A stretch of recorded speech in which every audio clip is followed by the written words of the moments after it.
রামু সরকারি কলেজে শহীদ ওয়াসিম স্মৃতি মিনিবার ফুটবল টুর্নামেন্টের ফাইনাল খেলা সম্পন্ন হয়েছে।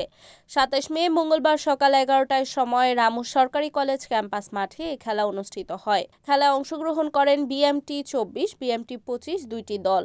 বিএমটি ২৪কে পরাজিত করে বিএমটি ২৫ চ্যাম্পিয়ন হয়। বাংলাদেশ জাতীয়তাবাদী ছাত্রদল রামু সরকারি কলেজ আয়োজিত শহীদ ওয়াসিম স্মৃতি মিনিবার ফুটবল টুর্নামেন্ট অনুষ্ঠানে সভাপতিত্ব করেন রামু সরকারি কলেজের অধ্যক্ষ মোহাম্মদ হাসানুল ইসলাম। প্রধান অতিথি হিসেবে উপস্থিত ছিলেন বিএনপি কেন্দ্রীয় নির্বাহী কমিটির মৎস্যজীবী বিষয়ক সম্পাদক ও কক্সবাজার ৩-এর সাবেক সংসদ সদস্য জনাব লুৎফর রহমান কাজল। সম্মানিত অতিথি হিসেবে উপস্থিত ছিলেন রামু সরকারি কলেজের সাবেক ভারপ্রাপ্ত অধ্যক্ষ আব্দুল হক, রামু সরকারি কলেজের সাবেক ভারপ্রাপ্ত অধ্যক্ষ সুপ্রিয়তম বড়ুয়া, রামু থানার ভারপ্রাপ্ত কর্মকর্তা তৈবুর রহমান, কক্সবাজার জেলা যুবদলের সহসভাপতি জাবেদ ইকবাল চৌধুরী, রামু উপজেলা বিএনপির সাবেক সাধারণ সম্পাদক মাহিন চৌধুরী, রামু উপজেলা বিএনপির সদস্য সচিব আবুল বশর বাবু, কক্সবাজার জেলা ছাত্রদলের সাবেক সভাপতি শাহাদাত হোসেন নিপন। এতে আরও উপস্থিত ছিলেন বিএনপি, ছাত্রদল, যুবদলের নেতৃবৃন্দ সহ রামু সরকারি কলেজের শিক্ষক শিক্ষিকা।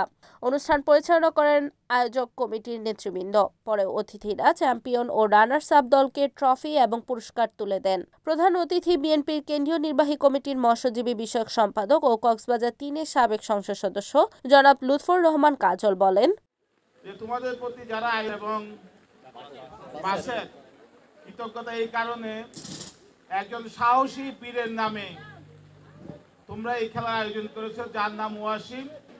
সে তোমার ওয়াসিম শহীদ হয়েছে, তার আত্মার মাগফিরাত কামনা করি, রব্বুল আলামিনের কাছে প্রার্থনা করি রব্বুল আলামিন যেন তাকে জান্নাতুল ফেরদৌস নসিব করেন।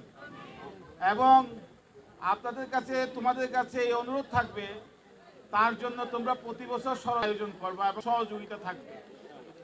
আর বাসে তার কায়েস কলেজের কিছু সমস্যা নিয়ে বলেছেন যে যাতায়াতের জন্য তোমাদের গাড়ি দরকার, ক্যান্টিন দরকার। যে আপনাদের নতুন প্রিন্সিপাল এসেছে এবং শিক্ষক মন্ডলীরা আছে, আমরা সকলেই মিলে যতটুক সমস্যার সমাধান করতে চেষ্টা করব। Report Abdul Malik Sikdar, NAN TV, Ramu, Cox's Bazar.